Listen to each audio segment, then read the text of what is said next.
Hey, welcome to the Straight Sports Podcast. We're your host Joshua and Tushar. in this podcast we give our opinions on our favorite sports, which are basketball, soccer, and wrestling.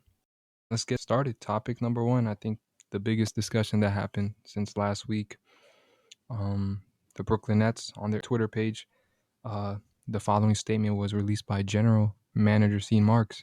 Steve Nash and I, together with Joe Tsai and Clara Wu Tsai, met with Kevin Durant and Rich Kleiman in Los Angeles yesterday. We have agreed to move forward with our partnership. We are focusing on basketball with one collective goal in mind: build a lasting franchise to bring a championship to Brooklyn. So, thoughts on KD rescinding his trade, and does this impact his legacy? I think this has no impact on his legacy at all. I said it before and I'll say it again. I think his legacy is already cemented. Mm-hmm. On this rescind trade, I'm gonna say this again, like I just said. I said it before, but I'll say it again. I don't think this was even like a real trade request. I think it was just like a not a fake trade request, but he put out just to put pressure on them. I think it succeeded. So I think it was worth him doing it. I don't agree with the methods that he used in like trying to get the GM fired and stuff like that, but it does look bad because he asked for the GM out. But if asking for the GM firing, if that's what's gonna hurt your legacy, I mean, come on, really? He has arguably like a really like elite career for what he's accomplished, and to think that him asking for the GM to get fired is gonna tarnish his legacy, really? Because I want to hear your take on that. Okay, first I was sorry for laughing. The reason I was laughing because you said that he succeeded. He did succeed. If he succeeded was to get Kyrie a long-term deal, get Steve Nash, and No, get it's gonna C happen Marks though. fired. It's gonna None of happen that though. happened. No, Steve Nash no. and C Marks are not getting fired. The pressure was to get Kyrie signed long term. I do believe when Kyrie's deal is up, he will get a long term deal. That's But what he I could have believe. got that without him requesting a trade. Okay, but he's not. He didn't go anywhere, so I don't see how a failed trade request can impact your legacy.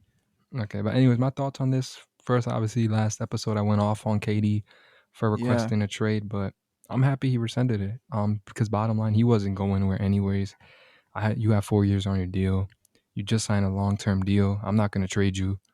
Anyways, if I was the franchise, and it makes sense they work because I feel like KD kind of knew, he wasn't really gonna get traded. It just didn't make sense. Like they could trade him anywhere, and the teams weren't now willing up to give up, you know, the farm which Katie's worth. But the thing is, because again, I do believe the Rudy Gobert trade was the one that kind of ruined this trade from happening, because he got so much.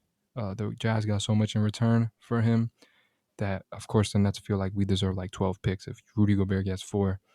So that's why I don't think the trade went through anyways. But I'm happy we're sending. I guess I got to also apologize to Katie for what I said. It's a little too harsh, but I still feel the way I feel. I still think he still has to prove the one thing that's leading his own team to a championship, which he has not done, in my opinion. Does this impact his legacy? I mean, I'm going to say no because he ended up staying put. Because I do believe now he got traded. He went to Boston. That could have looked pretty bad. But bottom line is he stayed put. We look at guy, like Kobe, 2007. He wanted to leave the Lakers, right? What happened? They looked for trades, nothing worked, and he stayed. It happens to a lot of great players, they and Kobe ended up staying with the Lakers. Same thing with him. KD ended up staying with the Nets. So I feel like it doesn't really impact his legacy. Now next season, if he comes out and requests a trade again, that's not gonna look too good. But I don't see how it impacts his legacy. His legacy, like you said, John, he's kind of set. He's already a Hall of Famer. The only thing, like, I believe he has to prove is winning a championship on his own, leading his team as being his franchise, which he hasn't not done yet. But obviously, he's already a Hall of Famer. He's a top 20 all time player already, and he might be higher. He could be. I don't know where I place him now. He's definitely between my top 10 to top 20 all time. I think he's in the middle somewhere. Um, but yeah, I don't see how this impacts his legacy. But I'm happy he rescinded the trade. I mean, he has the team to do it, and we're about to go into this right now. So now that KD is all in with staying in Brooklyn, do you think the Nets can win a championship this season? Yes, it's possible. They have the roster to do it, so I No. don't see why not. I'm not gonna have them as a lock to do it, no, but I think it's possible. They have the talent on the roster to do it. What do you think? 100% agree. I think anybody who says I've sometimes watched like Nick Ryan. He used to say like like this is not gonna work. No, they have the talent to do it. They have a roster that arguably, in my opinion, could be the best in the whole conference in the East. You look at all these teams. You look at Boston. I know Boston just swept them, But I look at a lot of things that have been going. Brooklyn, obviously, Kyrie was part time. KD was injured, or else they would have been a higher seed James Harden situation. Obviously, there's a lot of what ifs with Brooklyn. So if they're healthy, they're all playing on the court.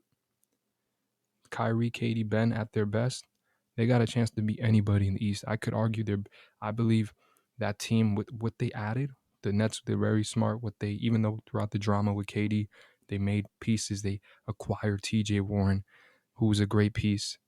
Royce O'Neal, a good defender. That's a great addition. They actually just recently they signed Marquise Morris. I really love that addition, and they still have space to maybe sign. Who knows? I'm hoping. I think I heard Katie they have some interest signing Melo. That'd be cool to see. Or Dwight Howard still on the market, which I'm surprised. Um, so they have the pieces to do it. Like I look at their roster and I think the Brooklyn Nets are basically an interesting story. They could end up going to the finals, or they could end up being a disaster. And the disaster would only be because of maybe people are not on the floor, not healthy. But looking at their roster, KD, Kyrie, Ben, I believe Ben Simmons is going to have a revenge season. And it works for him. Ben doesn't have to be the guy. He doesn't have that much pressure. You got KD, Kyrie. All you got to do is play the role. Play that. I would compare a little to Draymond role, facilitating, doing everything on both ends of the floor. Like Ben Simmons is an elite defender, one of the top defensive players in the league. That's something they never had, Brooklyn. So to bring Ben Simmons, to have Ben Simmons, there would be help defensively. He can guard the best players. KD could rest defensively. He doesn't have to worry about guarding a Giannis or something like that. I think Kyrie has a lot of pressure. Obviously, it's a big contract year for him. He probably feels like he deserves the max, and he does based on talent, but obviously to prove that he is committed. Ben Simmons has a lot to prove. He hasn't played basketball all year. KD, obviously, has a talent. Obviously, he had a disappointing playoff, so he wants he wants to get to the championship picture. So, yeah, of course. Then I see the Nets as a huge threat to the East, and I believe if you want to argue there's only one, if definitively I can only say Boston is better. After that, it's up for grabs. All right, so this I already know where Josh's stance is on this, but there was some harsh things, a lot of comments. It could seem harsh what Barkley and Shaq said. So Barkley said, this is about KD. He said he gets mad when we say he piggybacked on the Warriors to win his first 2 championships, but if you go back and look at his careers as the best player and being a leader, that all goes with that. He's been an abject failure, Barkley said. Every time he's been like the guy who has to be the leader and the best player, he has not had success. So what are your thoughts on that? And do you agree with what he said? I just think it's funny because the question has to be asked: if Kevin Durant's career is a failure, then what is Charles Barkley's career? Like, please let me know. Let me know, because last time I checked, what's the difference between them two? Like please let me know. Let me know, because if you would have moved Golden State from KD's resume, he's still been to the finals. He still has an Barkley's been to MVP, the finals too. which is similar to Charles Barkley. Would Barkley say his career is also a failure? He wouldn't, right? So what does that mean? Interesting. Okay, then. And this, of course, I disagree. Like, I don't understand how you can say this. And piggyback? How can the best player in basketball piggyback? Yes, they were a great team already, but you make it seem like when I think of piggyback, I think of a ring chaser, like say, I don't know, Patty Mills. Like Are Patty you Mills, like kidding going me? from the Spurs, he's tried to jump on the Nets' coattails to win a ring. Simply, right? KD was Like, up 3-1. He didn't do that. when has an elite player moved to a team and we use the term piggyback? Excuse me, like Because that's most never been done. players, Do we say that AD piggybacked on the Lakers and LeBron James? No. So why is this being used with KD? It's just weird to me, bro. he was Like, up this sounds like 3-1, borderline man, hate. against The Golden man said State. his this man said his career is a failure. Like, is he Hmm. joking? So what is his own career? They have similar Interesting. accolades in a sense. So what is his own career? Because I guarantee if I were to ask him, he'd say his career is not a failure. So how is KD's career a failure? It's just puzzling to me, and it sounds like hate right here. And I know you probably agree with everything they're saying, but I want to hear what you say on this, bro. Okay, I feel like you think I'm some sort of like KD hater, which is completely false. I ain't no I hater. mean, Um, hey, I'm calls not, it and I'm like I gonna see give it, you my bro. honest. So piggyback. That's an interesting term. Let's go to his. He said that when he's been the best player and being a leader, that his career has been an abject failure. So I'm gonna have to disagree. Oh, and let me even add on that. So would Okay. you say Jimmy Butler's career is a failure? Um, Because KD has more accolades than Jimmy Butler. Jimmy Butler did lead his team to the finals, so did KD. KD has an MVP. I think, but there's levels. KD's obviously on a Oh, different now level, there's levels. So but I can't with this, bro. but Go obviously, I ahead. wouldn't say I don't think it. Obviously, I still think his career is not done. It's still a long time to say. I think obviously, let's see where he in Chicago. It's hard. I don't think they really went very far. Philly, obviously, he was only there for half a season. Minnesota was very short. So I think his time in Miami has been a success. It's been to almost. I think he's been to a finals, a conference finals. He brought since LeBron left. I mean, brought Miami back to new heights. Wait, so that means that you're saying that KD's career is a success? I'm gonna get to that. Okay, so I don't believe Kevin Durant's career was an abject failure. I think I'm gonna have to disagree with Charles Barkley said, because in a sense it seems hypocritical. Because let's pretend KD never went to Golden State, he still made it to the finals, and Barkley did the same. They both lost in the finals. So I think that's more of a hypocritical thing than that's actual failure. Now to say that he piggybacked on Golden State, my thoughts on Golden State, I do think he jumped the wagon. He went to Golden State, but he was already the best player on Golden State. Exactly. Was he the leader? No. I mean, That was sure, not that's his true. position, but he was the best player. But the system was set for him where it became very easy for him. The thing that nobody, I don't feel like anybody's upset that he left OKC. Everybody's upset the team he joined. You had them on the ropes, and the matchup where you face Curry down up 3-1, you were the guy to take OKC to the next level, and you failed. You choked. You was up 3-1. I'm not saying he's the only one to do it. We've seen the Clippers. Before you bring up Kawhi Leonard, because I know you love bringing up anything negative on these Clippers. Kawhi Leonard has choked the 3-1 lead too. But the problem is that he joined the team that he literally was one game away from getting to the finals. That's the only problem people have with that. But he was the best player on the team. And I do believe him joining allowed the Golden State Warriors to be like, you know what? It don't matter what happens this season. We're going to beat the Cavs. And even Draymond Green admitted it. But I still believe he's a bus rider. I didn't say he was the driver. That I agree on too. But I'm we not got to even get gonna to talk that. on that. I'm not But even.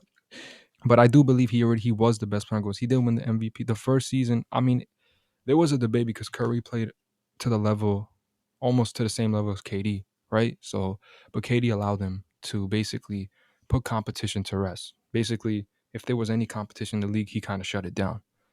But I wouldn't say his career is fair because I look at OKC. I think he had a successful career there. He made it to multiple conference finals. He made it to a finals. I think his career was very successful there. And obviously, at the time, and I don't know if his jersey is going to retire, but if you look at what he did for Oklahoma, his jersey It should be has retired. to. We're saying that, but it's different to say He won an because MVP, so you're their best player. I understand that, but you gotta understand again the way he left is don't sit right He with left in people. free agency. Like, there's no way he It's kind of can't like be. He no, cannot. but There's no his jersey can't get retired. Like, I honestly, know. I'm not seriously. saying that, but you remember when he left, the booze that he got that year he came back, and I it's mean, because of the LeBron team got he booed went too. to. I understand it, but LeBron ended up coming back. But it's the team that he went to. You gotta understand that it's like LeBron didn't go to Boston. You know what I'm trying to say? Like it's the team that he went to. You still gotta understand it. He was up 3-1. I feel like you don't fair to admit I that. do get that, I'm not but saying I agree with you. His jersey should be retired, but I don't know if they will because obviously they left on bad terms. You understand? He went to the team that was a rival in a sense. So I do believe his career in Oklahoma was a success because I don't feel like because then if that's the case, it seems like Charles Barkley saying that success is only defined on winning, which Charles Barkley has not won a championship in his exactly. career. But I'm not diminishing Charles. I think Charles Barkley had a successful career. But I feel like that's hypocritical because Charles Barkley, he made it to the finals. He didn't win a championship, but Charles Barkley is one of the greatest players to ever play our game, right? So I think it's a little hypocritical. On the latest episode of Shaquille O'Neal on his podcast, he was asked about Barkley's abject failure comments, and he agreed with the statement. He said, "Yeah, if you go back and look at his career as the best player and being the leader, it all goes with that." O'Neal said, "See, we were there. We saw Oklahoma up 3-1 over Golden State. One more game, and when you're the guy, all the pressure falls on you." A lot of people are talking about the bus driver. Chuck was absolutely right. Durant was not driving the bus in Golden State. You were on the bus, sitting up front. Thoughts on Shaq's comments, and do you agree on it? Okay, I have two parts to this, bro. Go So ahead. sure, you can say that he wasn't the bus driver, sure, right? Hmm. But let's define what bus driver is. Like, Okay. what is your definition of bus driver? The leader of the team, right? Or is it the best player? Because those two are two different things. When I say bus driver, I feel like, he joined the 73-9 team to put himself basically to eliminate competition. And yeah, because when he was in Oklahoma, there was no question he was the best player. But when he got to Golden State, there was a debate of who was, because he was playing with an MVP candidate, a guy who won 2-time back-to-back MVPs. And again, that So team was 73-9, and they so were is it one game leader? away from So you're joining. saying that it's more leader then? I mean, I feel like Curry sacrificed. But anyways, you finish your point, then I'll speak. No, but you're saying that bus driver is more leader or best player. I think, see, this is where it gets confused, because bus driver to me is best player, because I still think he rode the bus even though he was the best player. Like that doesn't make sense. I know, but like I feel like the thing is, it don't seem right to me, because the The bottom line only is, case I think there is to call him a bus driver is if you define bus driver as leader. And if you define it as leader, then Curry's also a bus driver because the leader of the team is what? Draymond Green. Isn't that a fact? Exactly. The leader, I if don't know we're going about by that. bus driver as leader, then Draymond is the clear leader of When I that look at team. bus driver, I'm talking about that's his If you say franchise it's from best day player, one. then That's then Curry's franchise. That's his team. That's not yeah, it's his KD's team. That franchise, was but doesn't Curry's lead the team. team. Now he's the best player, but when it was him and KD, it was up for debate. So it's not clear who was the best player. So I want to know what sense is he talking about bus driver? And if he's talking, and this term bus driver is only used with Kevin Durant. I could bring up another player that you know very well that I could call a bus driver as well because he was not the leader of the team. He was the best player. Kawhi Leonard, he was the best player on the Raptors, but he was not the leader of the team. So if we use one definition as best player, he was the bus driver of the Raptors. If we use leader, he was That not was the bus his driver of the team, Raptors. man. It He was not joined in his team. one It was year, won Kyle a Lowry's championship. team. If it was it was it was Kawhi's team. You just said that the Warriors are Curry's team because it's his team, it's his franchise. Like I The said, the Raptors are bottom line, the Lowry's reason you franchise. gotta understand, when I think about, but yeah, sure, he was the best player. But when I'm None thinking of this about makes bus sense. rider, he rode the bus The because definition he joined changes a based team on who you're that was talking about. 73-9 to get an easy ring. Kawhi Leonard did not do that. He was traded. They had no choice. Okay, but what does bus driver mean? I don't know. You tell me. What's your definition? I don't have a definition because I didn't make up the term. There's two definitions that it can make. And if either one you pick, then you can't only call him that because there's multiple players that have done the same thing. Okay. And this, to me, again, like, sure, you could say, yes, he was up 3-1 and he didn't play well. Sure. But if we're saying he's sitting up front of the bus, you're implying that he's essentially, like, if he's sitting up front, then what does that mean? He didn't say he was in the back of the bus. He didn't say he was in the middle of the bus. He didn't say he was holding on to the railing or something like that. He said he was in the front of the bus. You know what that means? He's in the front of the bus. He's basically standing next to the driver.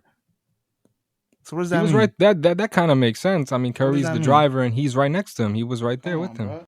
Like this is a joke to me. This is really a joke. I Mm-hmm. just don't understand what, and they've yet to define this term because it has no definition. If we define the term, then there's other players that they don't want to include in it that have to get included, and they won't ever define the term because it has no meaning. It's just being I used think to. that might be true. It's just being used to. I don't want to say slander because I've been saying slander a lot, but it's been used to just not KD Kevin Durant's gonna get slandered for the rest of his life because of the movie made. because no Let's one's be calling honest. Kawhi bus rider for what he did I mean, in you acting like he joined a Toronto. 73-9 team. Like, No, come on it now. doesn't matter though. He wasn't the leader of the team, right? He was So he obviously joined the a best team. player. Come on now, stop it. See, I said leader. I didn't say best player. We know he was the best player on the team. Obviously, we know Draymond was the leader. I'm not saying that, but still. Anyways, continue. This is a confusing topic, man. I ain't Yeah, gonna because it makes no sense, and they keep saying the same point, and it has no meaning. I just want to know if they can give a concrete definition of what it means, and if someone knows, please It seems like let me bus know. driver is the guy who's like, what I think bus driver seems like the guy is like, okay, down the stretch, you're that guy. And it wasn't KD. I mean, Curry showed up too. He had some great finals. I mean, yeah, that's true. Kevin But Durant obviously hit that big shot in Game 3. Y'all remember that. snatched the crown, by the way. But go ahead. See, he ain't snatched no crown. Okay, He whatever ain't you say. snatched But no we seen it crown. on live TV, bro. Yeah, just hitting the dagger 3 when his teammates are Steph Curry, Klay Thompson, Draymond Green. Stop it. So now you're discrediting Stop it. his individual ability. Because that's my check was an ISO play, right? Why he couldn't do that? Why he Last couldn't time I do that checked, it when he was had one on Russ? one. You're hating, Why he bro. couldn't do that in It that was Game one on 6, one, that bro. closeout game? That was Why he one on couldn't do one, that in bro. the game? Why couldn't he do that against Here we Game go, 6? bro. He's played in a different system, bro. Like that system, Oh, like literally stop just. it. Oh, so Come on, now, so Oklahoma, he didn't get it done though. He was No, up 3-1. What I'm not saying the happened? system is the reason why they didn't get it done. Like there's layers to that why they didn't Mm. succeed. I'm just saying that Golden State, He as we all know, succeeded in was Golden easier for State them to because it win. was an easy ring. Come on Yeah, now. we know that. We all know that. I never said it wasn't an easy ring. We all know that. Okay. All right.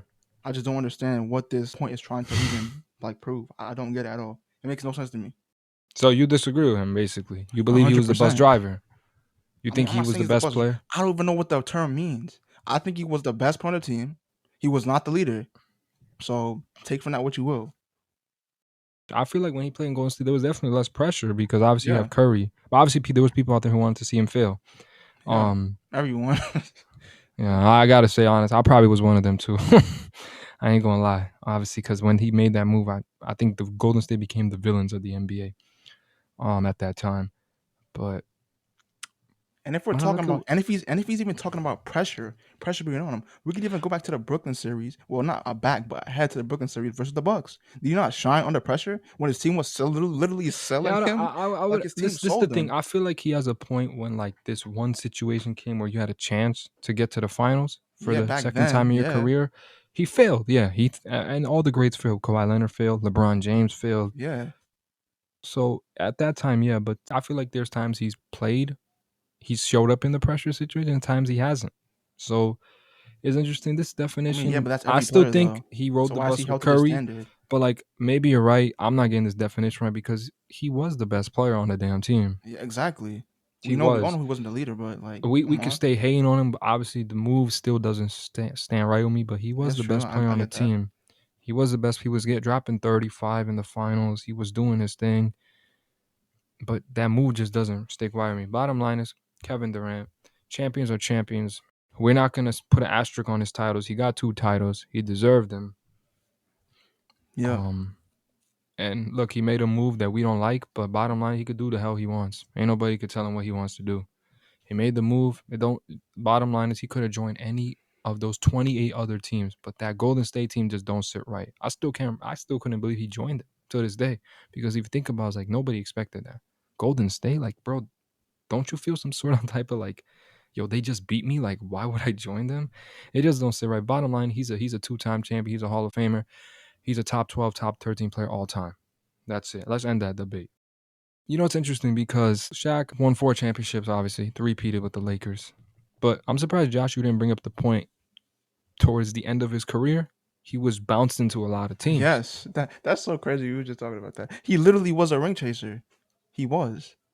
And I don't feel like there's nothing wrong with that. Obviously, he was out of his prime at that time. But like there's definitely like when you look at what like Barkley said, that's very hypocritical because bottom line is his career is very similar to Katie's if Katie didn't go to Golden Exactly. State. Shaq's career, now Shaq obviously three-peated with the Lakers, so there's no comparison there. Um, but I feel like people. I think a lot of people just look at the move. I think it's not even more the fact that people don't. Everybody know he's great. I think it's more that the move. Like people just look at the move that he made to Golden State. And they just still to this day just think that's one of the weakest moves in basketball. It's an interesting top. Bottom line, he was the best player, but it was a weak move. I think we can agree on that. Would you agree? Yeah. All right. All right. So Josh, let's go on to the next topic. Very crazy topic. Bottom line is Kevin Durant is that dude. I gotta apologize. I don't want to disrespect Kate. I think he's one of the phenomenal players. I think after a few years, I started to calm down with the decision he made to Golden State. Still don't stick right with me. But bottom line is, since a few years, I'm way past that situation. Like of like being so like be like, yo, I hate this guy, but I want to see him succeed. But he's in Brooklyn. I mean, I can't rep that. Nah. Come But on. I would like to see the opportunity of him winning a championship if it's not obviously the Clippers and the Knicks. But That's true. and I feel like he got a chance, obviously. And before we finish, when he was talking about abject failure, so Oklahoma was not a failure, right? Golden State, he's saying not including Golden State. Oklahoma is not a failure, right? In my opinion. But Brooklyn might be a failure right now, but it's It might to be, be but determined. It's yeah, to be exactly. determined. Had he left, There's context that has to be put there. had he been traded, it would have been a disaster, right? Yeah, it would have been But mainly he's his fault still though. there. I understand, but it would have still been an epic failure. But now that he's still there, he still got a chance to right his wrong. What if he wins the championship next season? The whole damn world is going to shut their mouth. If he wins a title next season, what they gonna say now? That's true. But anyways, let's go on to the next topic. Wait, but before we do, Yeah.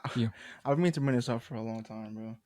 So we all know how everyone hates like this KD move, right? Yeah. But I just want to explain to me this, right? Okay. You know how Lillard, before he signed the extension, people were essentially begging him to leave, and one of the Yeah. teams they were begging him to go to was none other than the Los Angeles Lakers, Yeah. You're right. which he did lose to 4-1 in the 2020 playoff seasons. Yeah. So explain to me this: why people were okay with essentially telling Dame go play with LeBron James after getting cooked by LeBron in the playoffs previous year, but when KD did it, it's incorrect. Yeah. So I feel like when people look at Dame's situation, like they look at his teams like, bro, like you always want to stay loyal to this team, but your team's like they were not good enough. They were clearly like a first round exit team, right? They just didn't have enough. When we looked at Kevin Durant's situation, like everybody felt like even if he stayed, their team had a chance to compete for a championship every year. Like I feel like the positioning of it, like his team was a better suited. That's why he made it to the conference finals. That's why he was one game away. That's why they knocked out San Antonio. I think we both were crying that day. Don't you remember? Because I they mean, knocked that's out San fair, but Antonio in like, 6 games when LaMarcus uh, Aldridge, the biggest free agent at that time, joined them. They knocked them out in 6 games. I think people are just upset the fact that like, bro, like you could have done it here, but you chose to, join the team that beat you. And Dame's situation, you might be right. Maybe people would have cut him some slack because his situation, he's only been to one conference finals.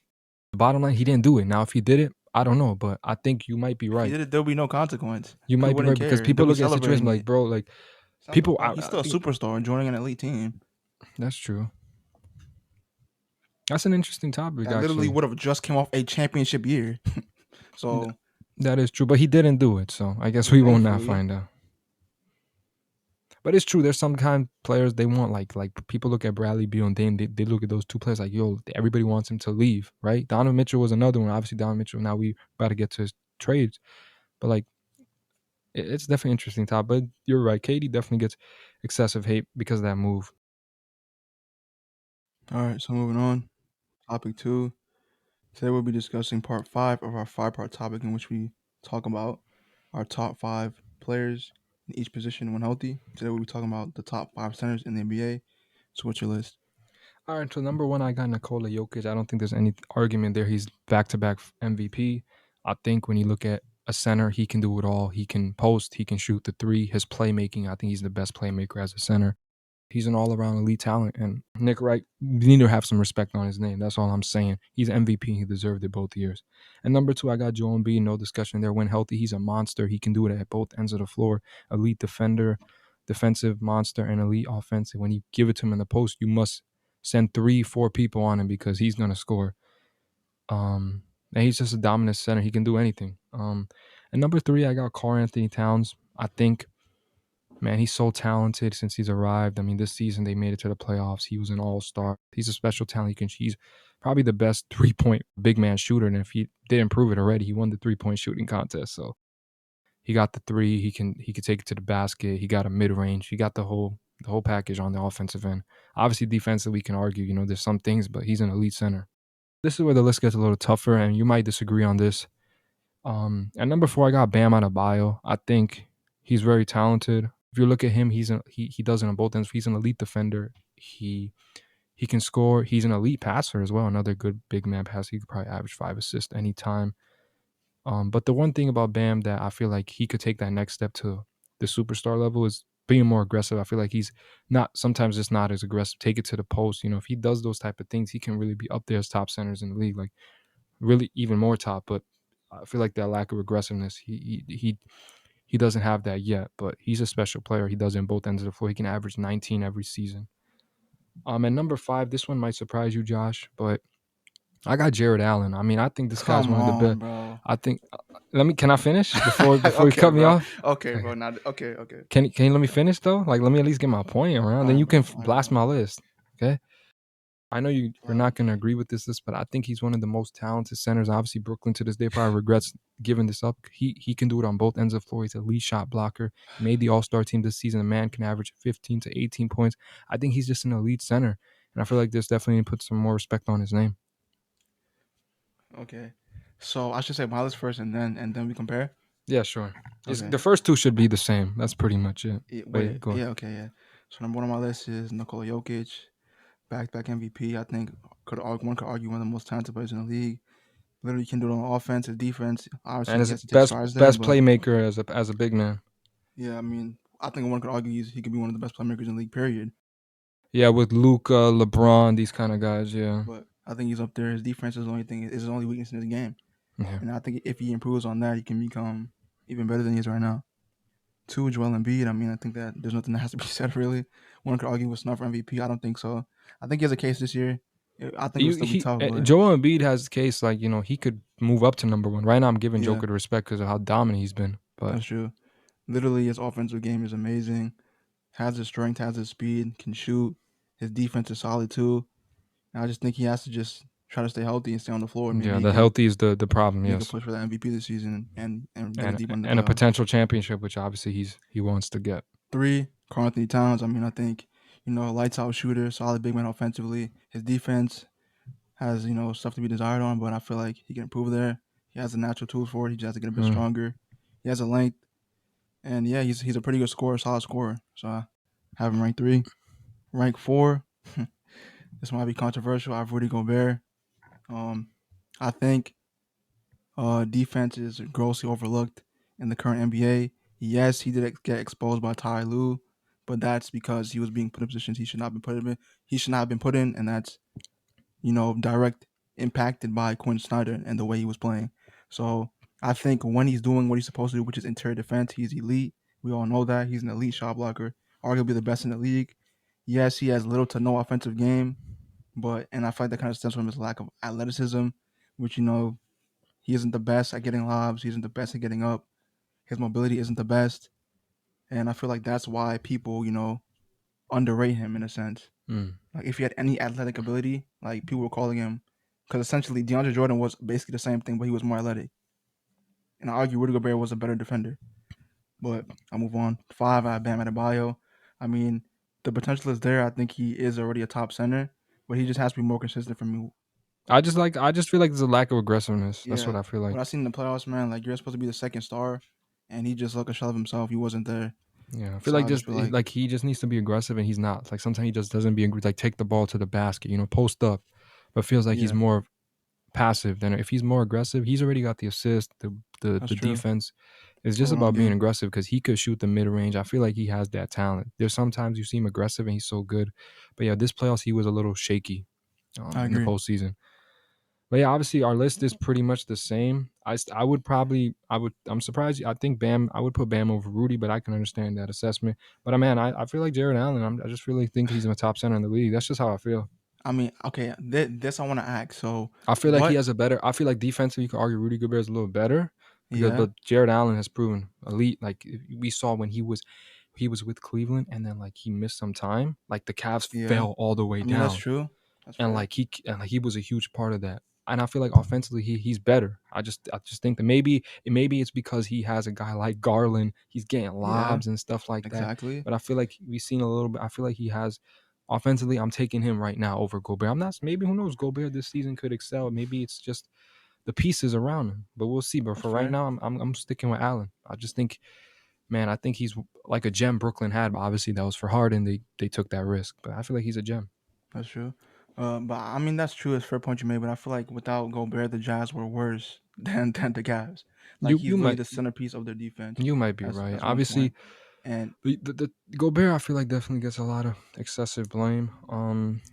Obviously, I'm excited for him in Minnesota. He got a good opportunity, to just focus on defense. He got Cat, he got all these guys. I think it's gonna be interesting dynamic. Obviously, I'm against. Like, I still believe Minnesota gave up a lot, but the Minnesota did get better. But I see your point. I'm not saying that's I'm true. not saying like he is a 3-time defensive player. Yeah, maybe there's a little excessive where like people just forget his greatness. He's great, obviously offensively. He's not the best, but he's obviously an elite player, and we're gonna see. Yeah. And a lot of times, I don't know if whether he can post, like he decides, like he doesn't want to post up, or his team is not giving him the ball in the I post. don't think he has any Like, posting moves at all, yeah, honestly. I feel And like that he even leads def. to what you said last about Jared Allen.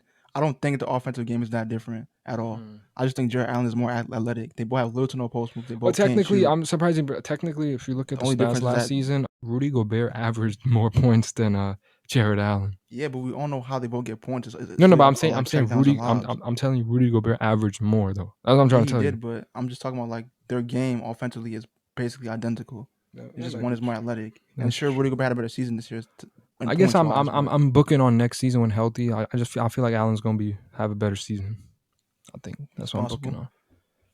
on. But yeah, I guess let's move on to topic 3. Whoa, I think this is a shocker. Did not see this happening, but this is the full trade. We had Utah is trading Donovan Mitchell to Cleveland for Lauri Markkanen. Uh, Ochair Abigail, I hope I said that name right.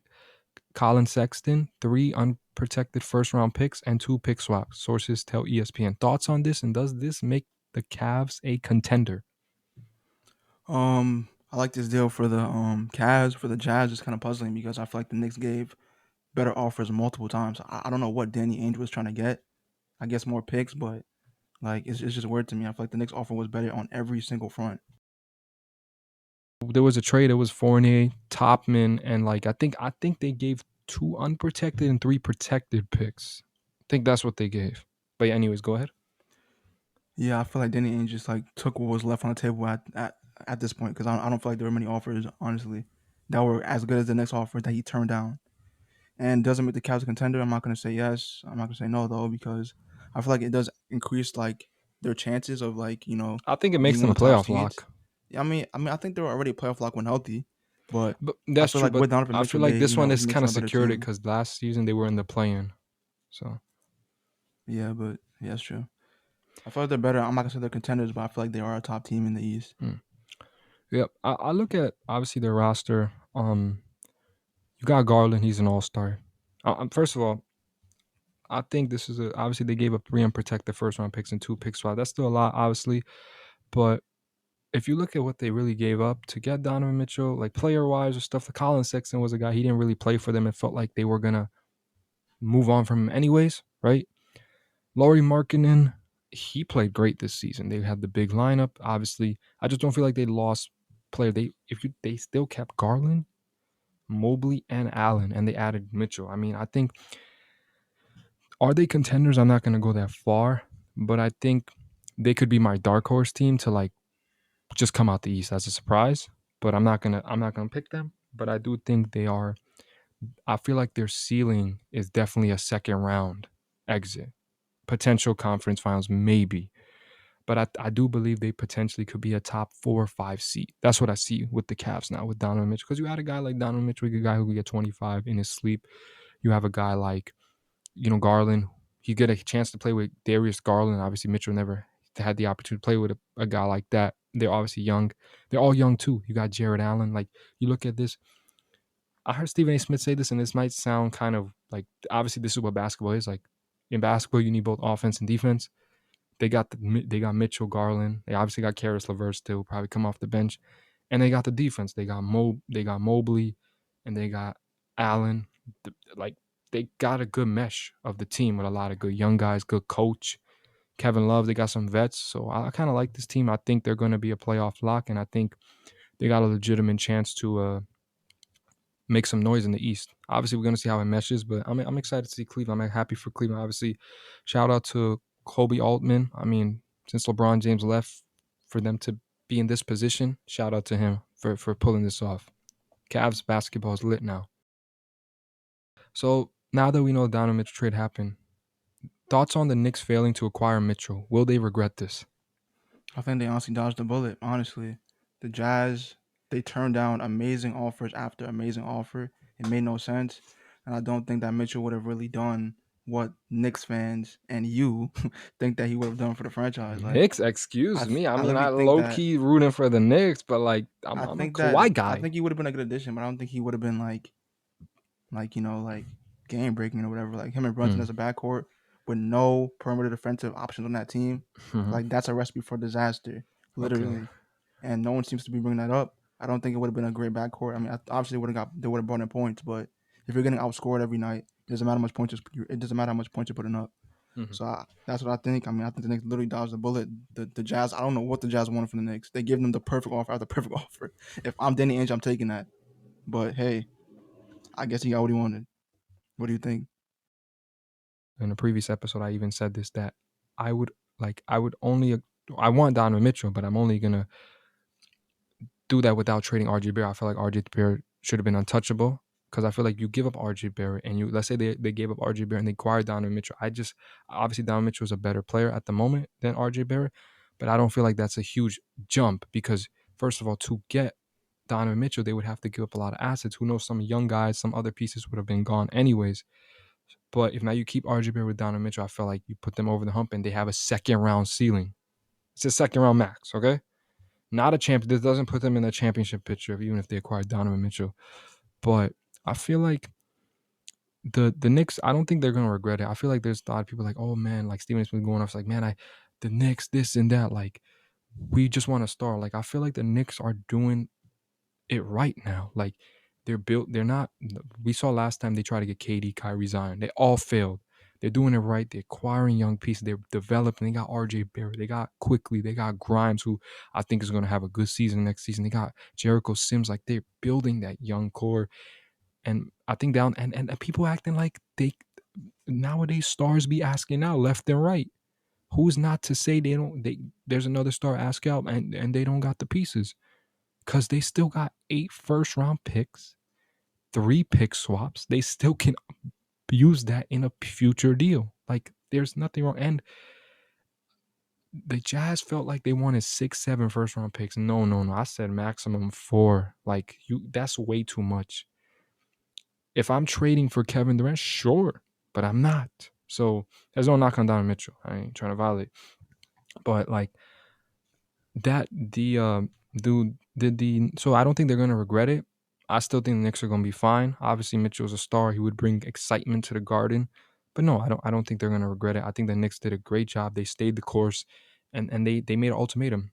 Okay, you have till Monday. If you don't, take this deal, we're just gonna extend RJ Barrett. And that's what they did. But I felt like they shouldn't have traded RJ Barrett from the jump. He's 21 years old. He's so young. He has so much potential, so much talent.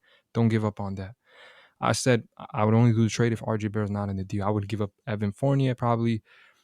I would probably be willing to give up Grimes and like a few picks, like uh, probably 3 unprotected, 2 protected, 1 pick swap, something like that. But like that's the maximum I would be willing to go because first of all I'm giving you all these picks and now you want my young players too. No, no, no. So no, I think the Knicks did the right decision and they'll be fine. They have a really good team and I'm excited for the future of the Knicks.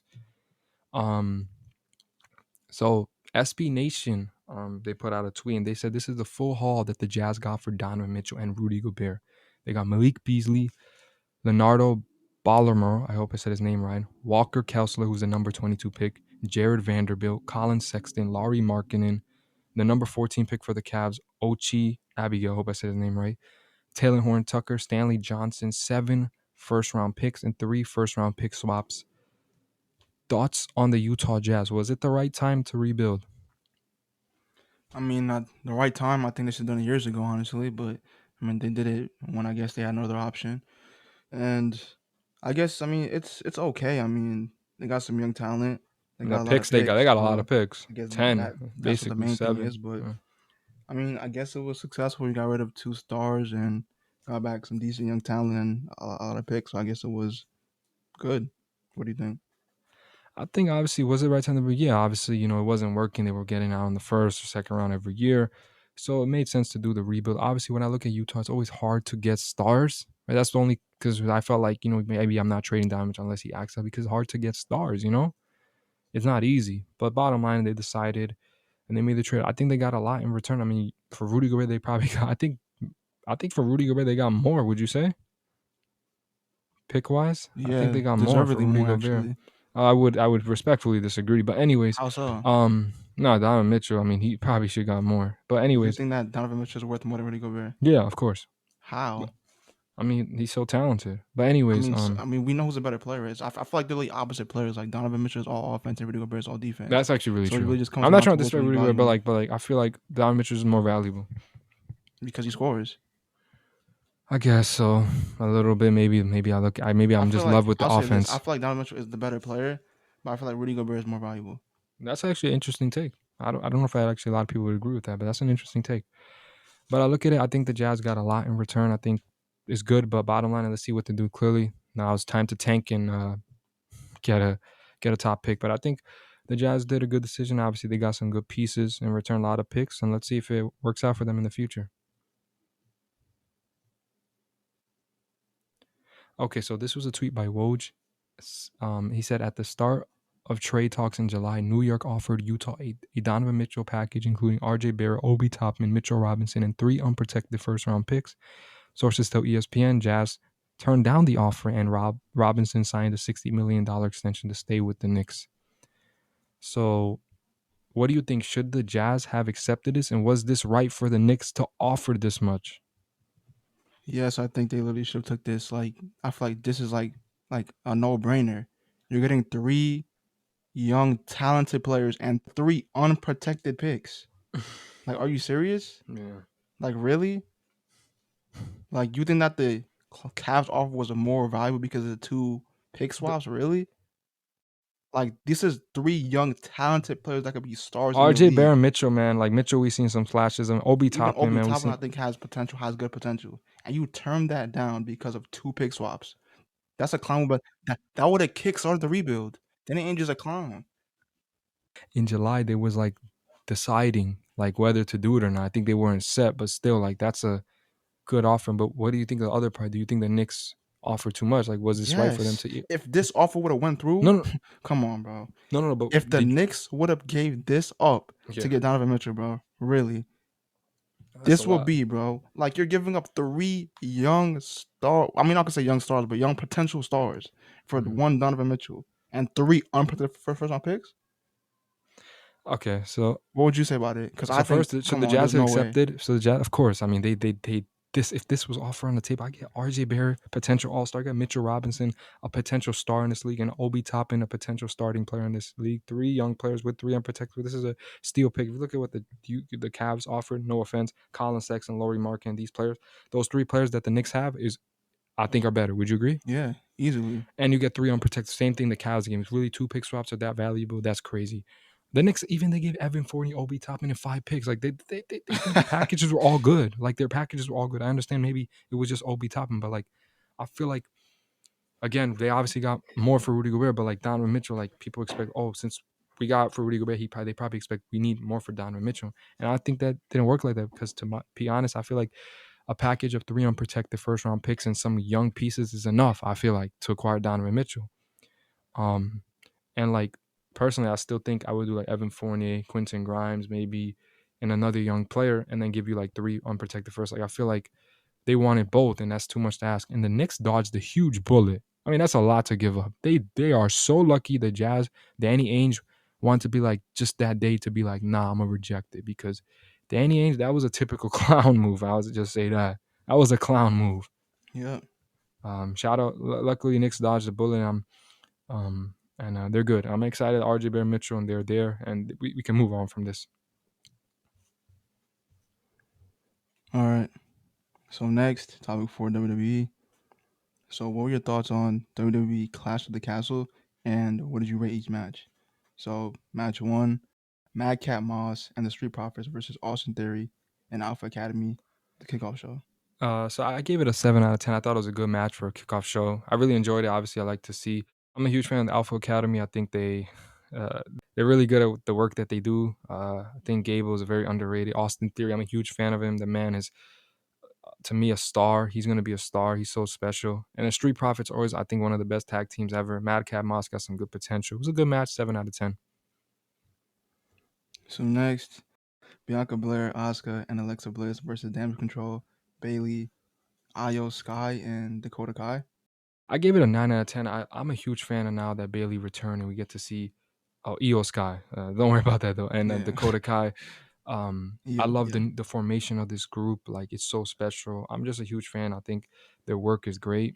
And shout out to Raquel Rodriguez and Aaliyah. You know they were the crowned the new WWE Women's Tag Team Champion. I'm just so happy they're given that prestigious title relevancy which it deserves. I feel like it's been treated like trash, and it's about time. And now, obviously, Triple H is under control now, and he's doing a lot of great things. I'm happy that they're bringing relevancy to that title. That title deserves respect.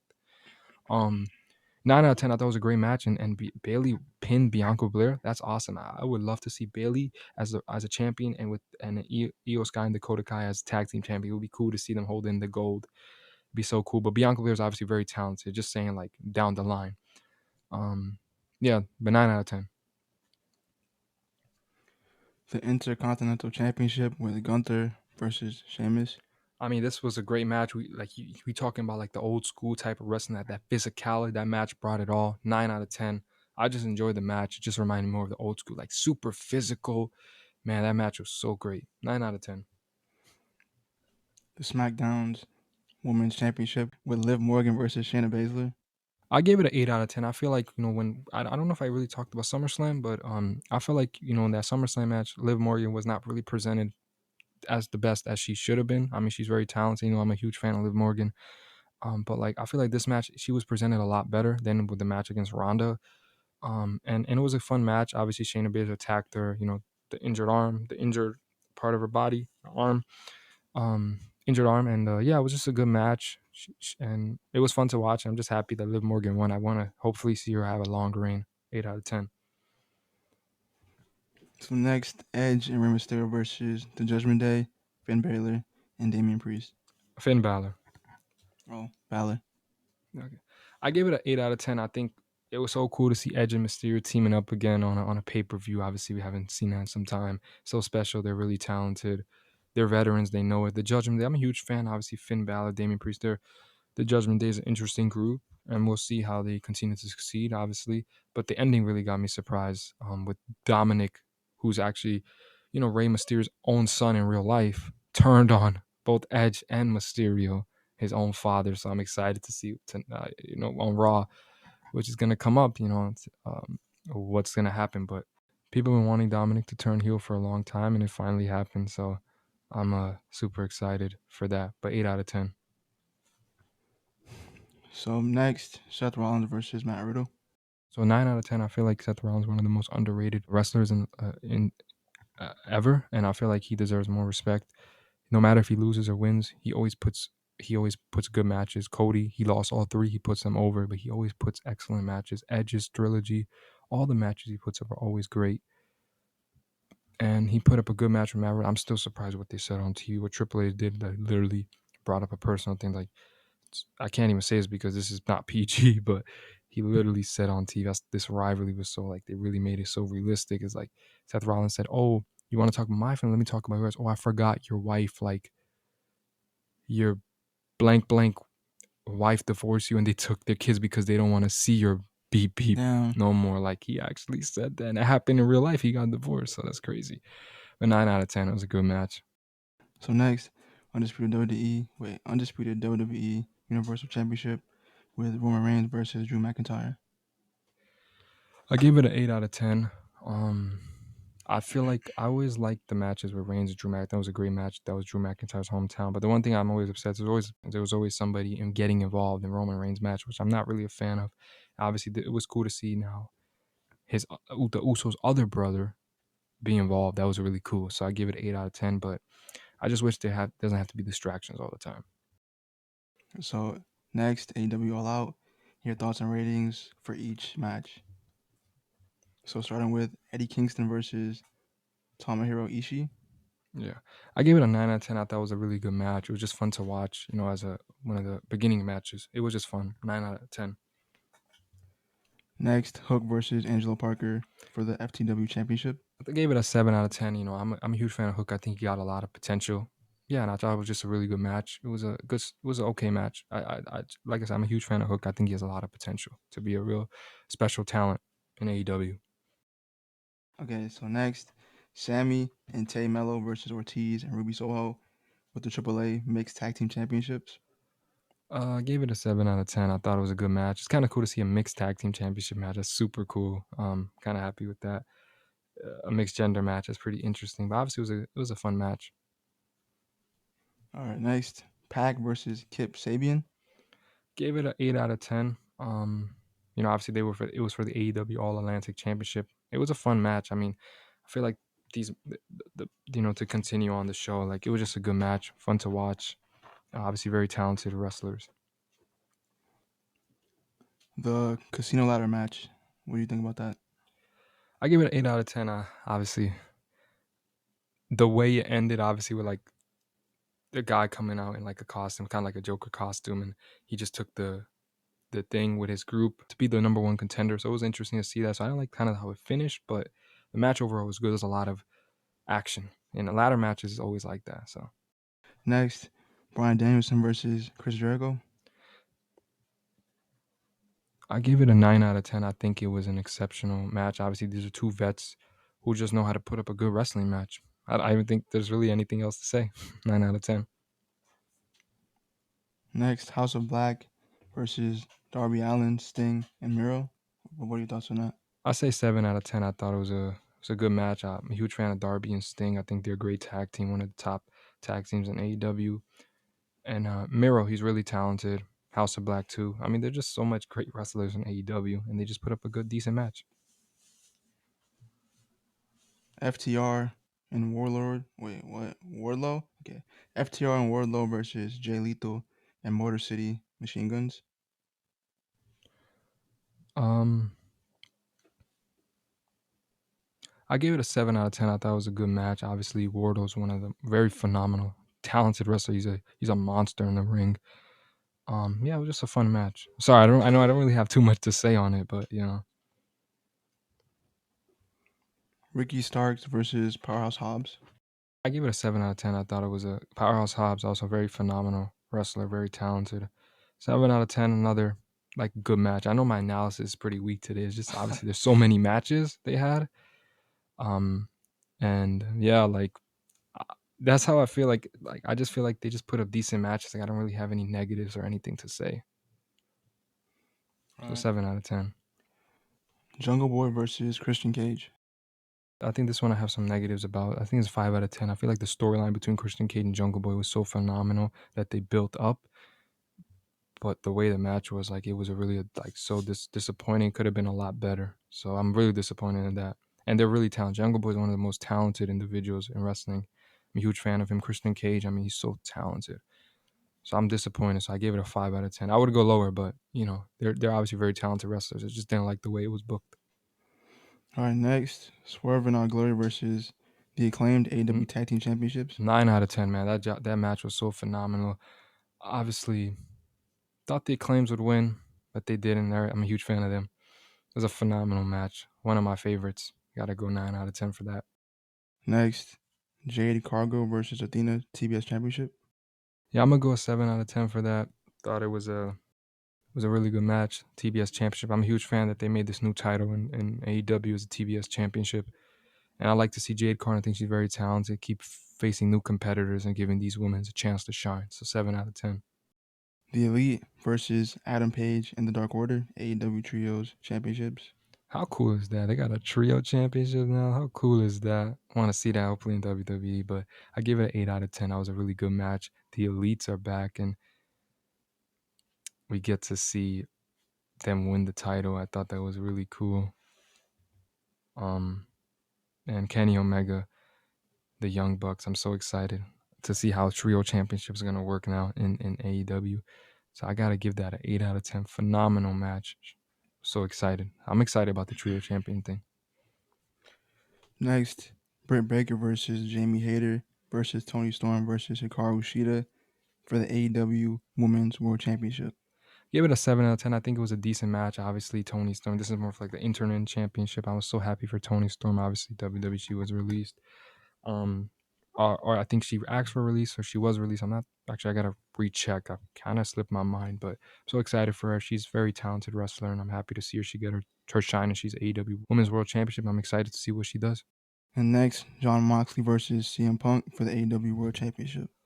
8 out of 10. I think it was a good match, man. They really got physical. Obviously, CM Punk was bleeding, but I guess I can expect them to win. But in the beginning, the first match, John Moxley and CM Punk won. John Moxley completely squashed him. So a little surprising to see that. But obviously, he was in Chicago. He won.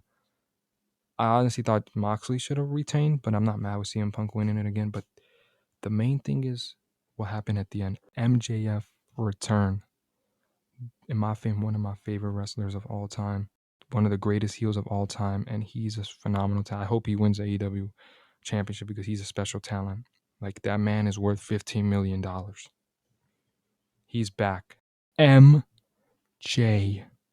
I'm just so excited. I was so happy that he returned. Like so excited. Like he's so talented. He's one of the greatest wrestlers ever.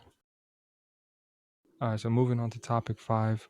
The Los Angeles Lakers have acquired veteran guard Patrick Beverley in a trade with the Utah Jazz. The team announced on Thursday Taylor Horn Tucker and Stanley Johnson are headed to Utah in exchange for Beverley. So what are your thoughts on that? I think it's an okay move. I mean, I don't really get it, to be honest, because I feel like, yeah, sure, he's a good defender, and I guess he's another guard you have in your rotation. But I feel like Stanley Johnson was pretty solid defensively, and he was pretty decent with his three ball. Kellen Tucker, I mean, I feel like he kind of lost value a bit. So I guess this was more. Actually, I really don't understand why they It's why funny they did how this. the I way don't get it. they kept him value is like, oh, Taylor and Tucker, they didn't want to give up for Kyle Yeah, Lowry, by all saying these he's untouchable pieces, or something. and then they settled on Pat Bev. No knock on Pat Bev, but still. Yeah, I don't understand this at all. Like, what do you think about this?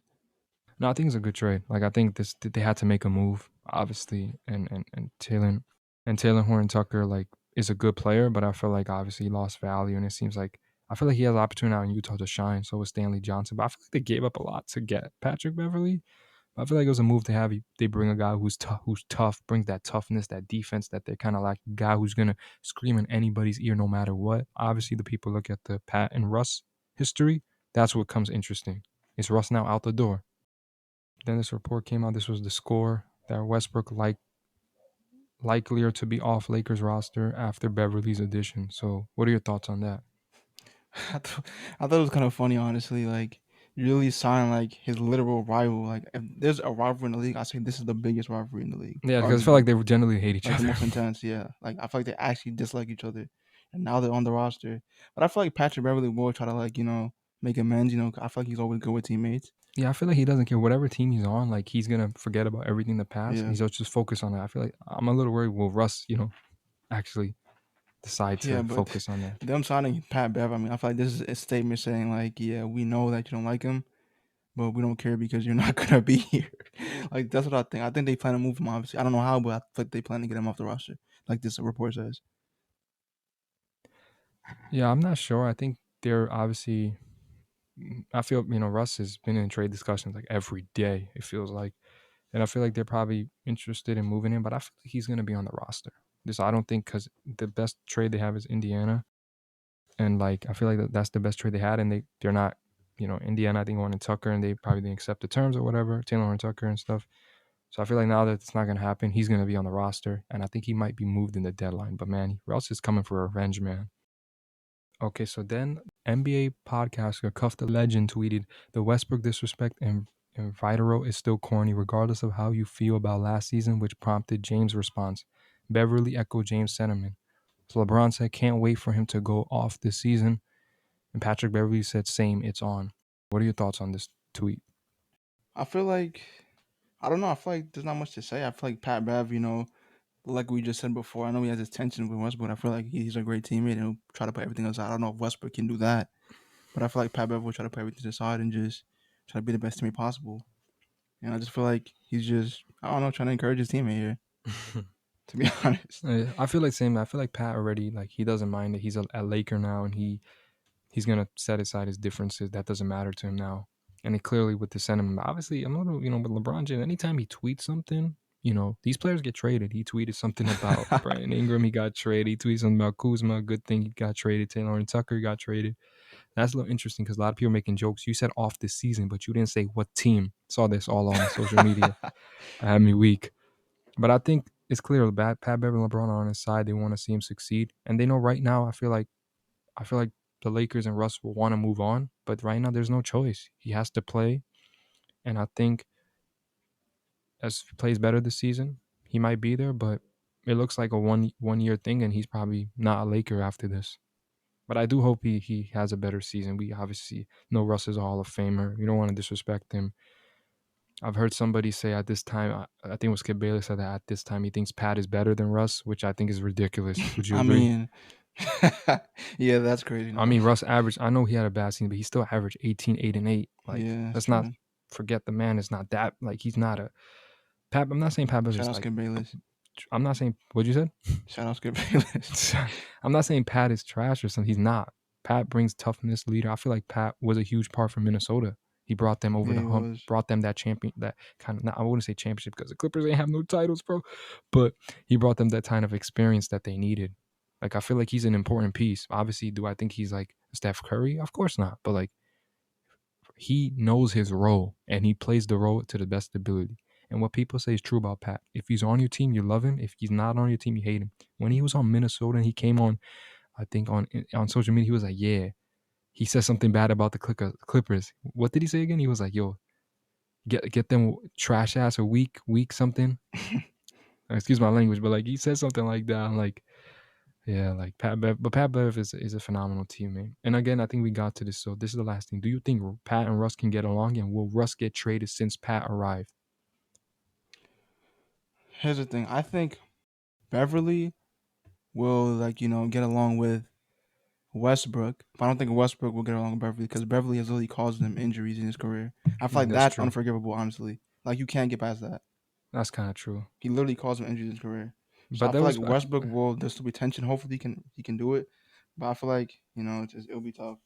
I think Pat Beverly's gonna get along. You clearly you saw with his tweets already supporting Russ. It's about Russ because obviously a lot of injuries, a lot of things came from Pat. So there's a little.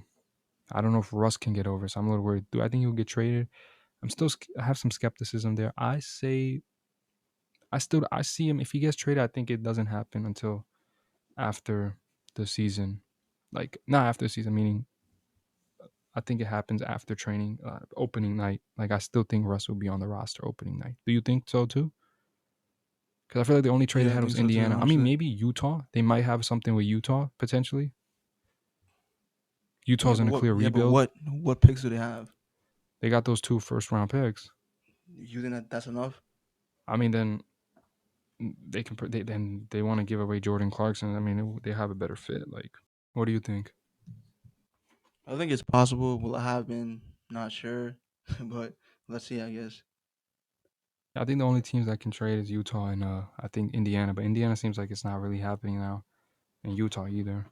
I would say Utah and Indiana probably. Those are the two that might a trade could happen, but that's about it. But do you see him staying opening night? You think he's a Laker? I think so. Me too. You think he's on a? You think he comes back with a revenge?